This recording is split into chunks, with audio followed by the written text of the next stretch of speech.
Hi. So I'm James Hetherington. I'm the Director of Research and Engineering at the Alan Turing Institute, the UK's National Institute for Data Science and Artificial Intelligence, which is a partnership of 13 universities, 3 of which are in the N8. So, in particular, hello to the Manchester, Leeds and Newcastle friends here, although you're all wonderful as well.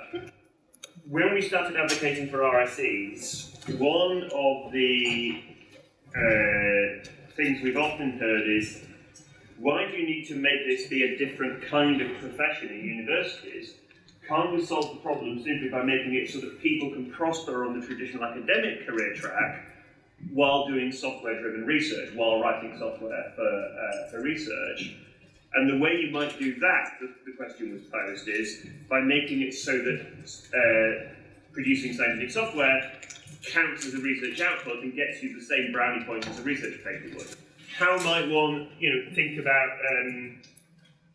the experience of being an RSE in the context of the academic culture where everyone is heavily measured by basically, how many papers have you published? So that's sort of an introduction to what this talk is about. In down and out in the United Kingdom, all society's scarcities, even death and energy, have been overcome, and conflicts over resources, notably who gets to run Walt Disney World, hence the Magic Kingdom of the title, and what they get to do there, are apportioned using a virtual currency called Woofy. Unlike other virtual currencies like Bitcoin, Woofy isn't something you buy and sell. It's a score that network services calculate by polling the minds of people who know about you and your works and reducing their views to a number. Woofy, despite its claims to be meritocratic, ends up pooling around sociopathic jerks who know how to flatter, cajole, or terrorize their way to the top. Once a lot of people hold you to be reputable, they bend over backwards to give you opportunities to do things that make you even more reputable, putting you in a position when you can speechify, lead, and generally take credit for everything that goes well. For me, this is a description of academia. Academia is a reputation economy. And so and not just science fiction writers, but actually people who study the economics of reputation economies.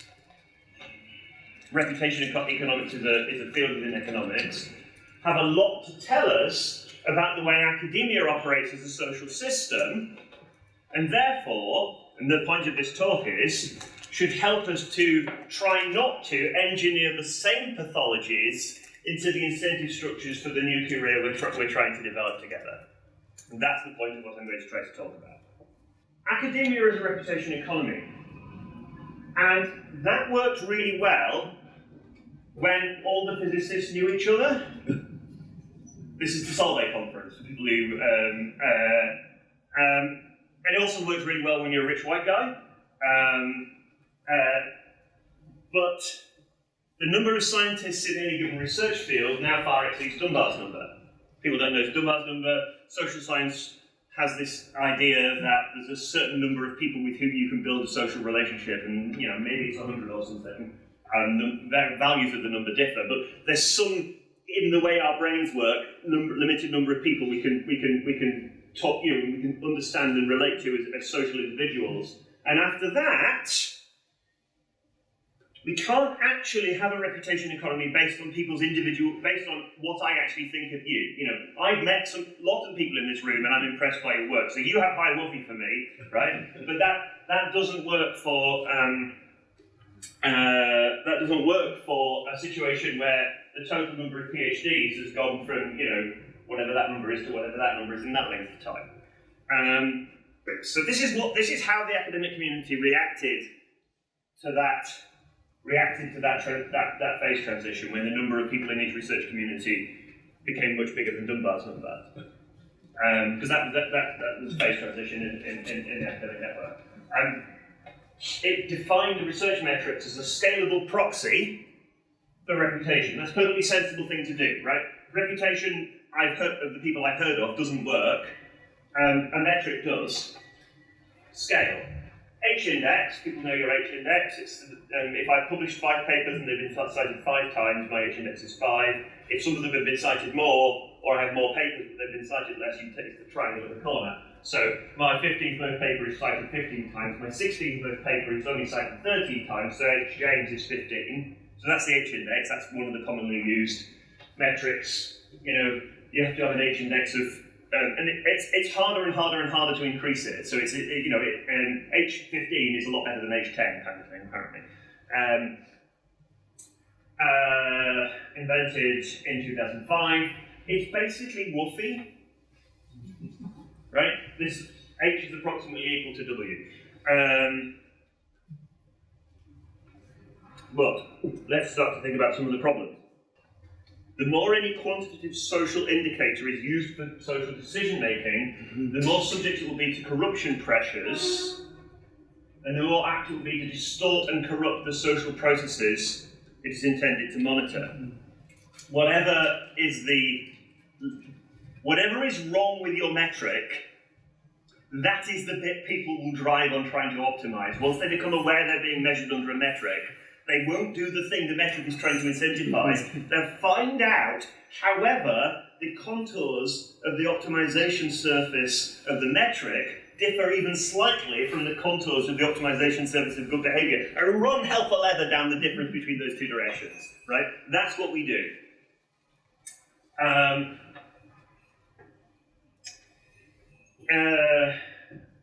When in Mexico City, to reduce pollution, they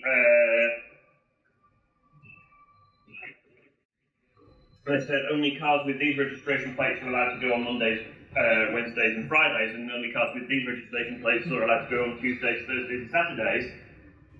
Didn't reduce the amount of travel. Everyone bought cheap clapped-out bangers with worse emissions characteristics with the other registration plate, and used their other registration plate car on the other days. The famous example of when you put a price on people for rat catching, people start breeding rats, is what the top right one is about. And there's lots of examples of that. And unfortunately, in this country, when we put a measure on the length of time people are allowed to spend in intensive care before the hospital gets told off by hospital measurements, ambulance drivers were told to drive round and round and round outside the hospital because the clock didn't start ticking until the person was taken out of the ambulance and into the hospital. This is going to be a problem for us in our new field we're trying to put together. Look how many of us there are here today. The number of RSEs now exceeds Dunbar's number. So, when RSE started, there was a few of us, and we all became good friends, and now there's, multiple hundreds of people in the country with this job title in this community. We can't do it on social relationships alone. Whether we like it or not, we are going to get metriced. Now, for everything I've just been saying, you should be terrified by that statement. But it is going to happen because the number of us now exceeds Dunbar's number. Let us make sure, in designing the metrics that we are going to be measured under, that we design in the light of knowing what the pathologies are and trying to minimize those pathologies, and stand ready to update our metrics once we work out how to gain them, and there start being bad actors in the system gaining them. Let's make sure we can move on to new metrics. So this is the challenge I'm setting out. We are going to get metriced over the next few years. Let's make sure that ones we end up working under are fit for purpose as best we can. And what we want to do is engineer the metrics we choose so that the behaviours we end up incentivizing are good ones. To those, I would like to conclude by proposing 3 criteria for the design of software citation schemes which might be used as a metric on RSEs and software scholars.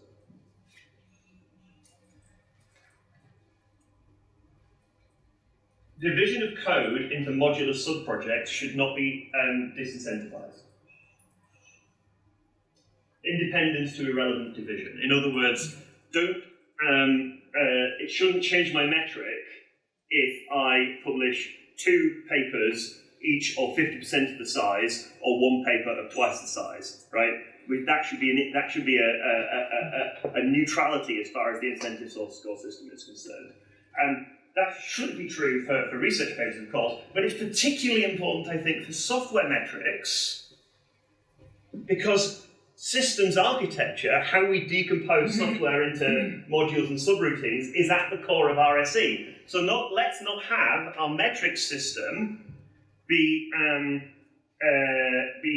pushing us to make decisions in terms of how we break down code into repos on GitHub or not, right?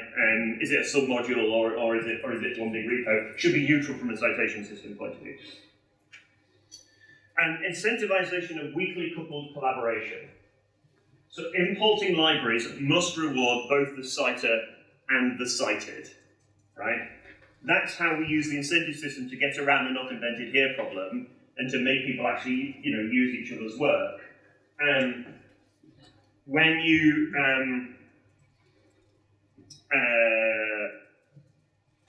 so I think that was fairly obvious. And then finally, incentivization of community curation. So if you make a rule that everyone who's committed to your repo gets authorship on the software paper, and if the community gives you less academic credit for the more authors there are on your papers, you are going to be incentivized not to merge a useful pull request, which is clearly wrong. So that must be a criterion we're using defining the metric system. And that concludes the things I wanted to talk about. Those three criteria are the